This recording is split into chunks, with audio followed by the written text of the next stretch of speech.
Hi there, my name is Shannon Whitten. I am a Red Seal Carpenter and instructor here at the College of Carpenters and Allied Trades, and I make geometry videos for my students and anybody else who happens upon them and is interested.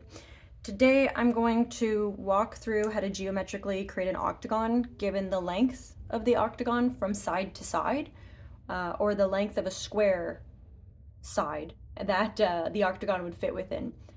This method is, one of many. We use this one a lot in carpentry, especially if you're laying things out on plywood, or you have to frame in an octagon within a square opening, like a fancy octagon window or louver. So the very first thing I'm going to do is I'm actually going to make a square, and I'm making my square 4 inches, and because that's the given length that I've decided, so you can see it on the camera. And a square has 4 equal sides and 4 90-degree corners. So the very first thing I did was laid out my 4 inches and then created 90 degrees off of one of these sides. If that's a little bit advanced for you, please refer back to my video on how to make 90 degrees, and it'll get you to this point.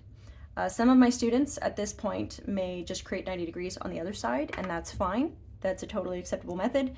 By now, I hope during class I've introduced a new method on how to create an octagon, where if I am, or sorry, a square I should say, we're doing the octagon now, where you take the side length of said square, and the most accurate way I find to do this is to just take the length that I actually drew, so that way there's no inconsistencies, and then I can just strike an arc that hits 90 degrees. And so everywhere along that arc back to B is still going to be the 4 inches of my baseline, but now I have 4 inches and where it hits 90, so now I have my third corner. If I take that same measurement, my side length, and I come off of A, very carefully placing it, and strike an arc, I have 4 inches back to A everywhere along that arc, but I need a corner and a point, so I need to intersect that with where 4 inches comes off of my third corner. And so, assuming this is 90 degrees, I now have a square. If this is not 90 degrees, I have a parallelogram, and it's going to make my octagon a little funky. So I'm just going to close in my square now, and we can get into making an octagon. So one thing that I try to drive home with my students to make it easier to remember this next step is, why are we taking a square to create an octagon? What are the differences? So a square has 4 corners that are 90 degrees and 4 sides. And an octagon has, just throw my little template in there, 8 corners, and we're dealing with 45 degrees, 22.5, 67.5, 135 as internal measurements. But off of the center, right, we are coming 360 degrees for this polygon. Divided by 8, I'm going to get multiples of 45. So if I take this square, my very first step is finding the center of my octagon. So to do that, I can actually just connect corner to corner, and then I'm going to find that the center of my square has given me 4 triangles where I have 90 degrees, 90 degrees, 90 degrees, etc. And so now I'm taking each of these corners, so the 4, and I'm going to create 2 corners of my octagon.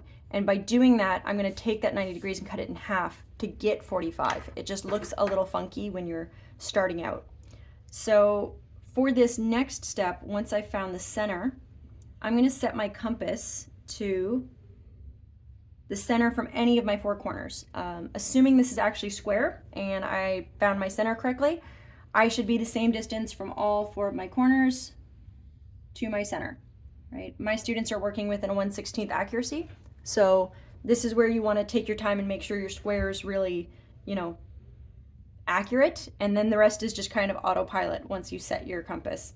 So once I have my compass set to that inside measurement, I'm going to strike an arc that hits the horizontal and vertical line of my square from that corner. I'm going to repeat that step off of each corner, and this is how I'm taking one corner and dividing it into 2 corners. And so once I have that, everywhere along my square where these arcs meet represent that corner within the dimension I was given for my side length. Sorry for my hands in the way. So it looks kind of funky, it gets a bit busy, and this is one of the reasons that I like you know, using the radius of my side length for that fourth corner. It keeps things a little bit more clean. And also a thing that I've noticed happens a lot with my students' assignments is right here where you started your 90 degrees, a lot of students will actually connect their corner to, you know, the first arc that you made to create 90, and that's a bit of a boo-boo. So to finish this up, as you can see here, this is what my octagon is starting to look like. I'm going to now just connect those last four corners, or four sides, I should say. And if you are a student in my geometry class, these 8 sides you would now go over in your 2H pencil to make them pop a little bit more, make the octagon stand out from the square. So this is what it should look like when it's all said and done. And there you have an octagon. So I hope that helps. Have a good day.